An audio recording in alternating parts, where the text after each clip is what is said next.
అర్హులైన ప్రతి ఒక్కరికి రేషన్ కార్డు అందిస్తామన్నారు సీఎం రేవంత్ రెడ్డి. వ్యవసాయం అంటే దండగ కాదని అదొక పండగని చెప్పుకొచ్చారు. సూర్యాపేట జిల్లాలోని తిరుమలగిరిలో నూతన రేషన్ కార్డుల పంపిణీ చేశారు. సూర్యాపేట ఎమ్మెల్యే జగదీష్ రెడ్డిని లక్ష్యంగా సీఎం తీవ్ర విమర్శలు చేశారు రేవంత్. ఎట్లొస్తాడో ముఖ్యమంత్రి అడ్డుకుంటా ఆయన గోదావరి నీళ్లు తేలేదు అని అన్నాడట. నేను ఆయనకు చెప్పదలుచుకుని పక్కనే కూతబెట్టి దూరం ఉంది, ఈ పక్కనే ఉన్నాడు. ఆయన ఉన్నది 3 అడుగులు, ఆయన 6 అడుగులు ఎత్తే కూర్చున్నాడట ముఖ్యమంత్రిని అడ్డుకుంటా అని. 3 అడుగులు ఆయనకు నేను ఒక మాట చెప్పదలుచుకున్నా. 3 రోజులు అవకాశం ఇస్తే గోదావరి జలాలు తుంగతుర్తి నియోజకవర్గానికి తెస్తా అని ఆయన పేపర్ల ప్రకటన చూసిన.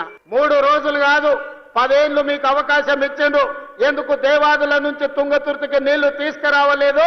గోదావరి జలాలతోని ఈ ప్రాంత భూములను ఎందుకు తడపలేదు అని నేను అడుగుతున్నా. అయ్యా, గ్లాసులో సోడా పోసినట్టు కాదు గోదావరి జలాలు తుంగతుర్తికి తేవడం అంటే. నీకు తెలిసిన విద్య ఒక్కటే, దొరగారి ముందల చేతులు కట్టుకొని గ్లాసులో సోడా పోయడమే కానీ నీకు తెలిసిన విద్య అంతకంటే లేదు.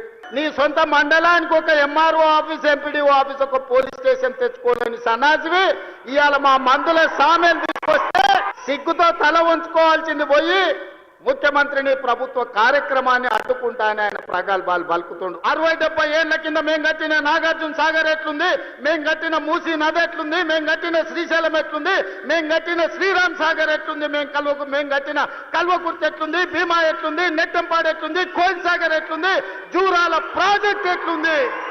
మాట్లాడదామా, చర్చ చేద్దామా? నాగార్జున సాగర్ కట్ట మీద మేం కట్టింది ఎట్లుందో, మీరు కట్టిన మేడిగడ్డ సుందిల అన్నారం పోదమా?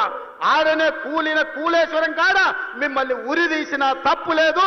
మీరు కట్టుడు 1,00,000 కోట్లు మింగి తెలంగాణ ధనాన్ని దోసుకుని ఇవాళ 3 అడుగులు ఆయన ఆనాడు ఎట్లుండే ఈనాడు ఎట్లున్నాడో మీరు ఒక్కసారి ఆలోచన చెయ్యండి. ఆనాడు గంజి కష్టం ఉన్న 3 అడుగులు ఆయన ఇవాళ బెంజి కార్లలో తిరుగుతుండే ఎక్కడి నుంచి వచ్చినాయో మీరు ఒక్కసారి ఆలోచన చెయ్యండి.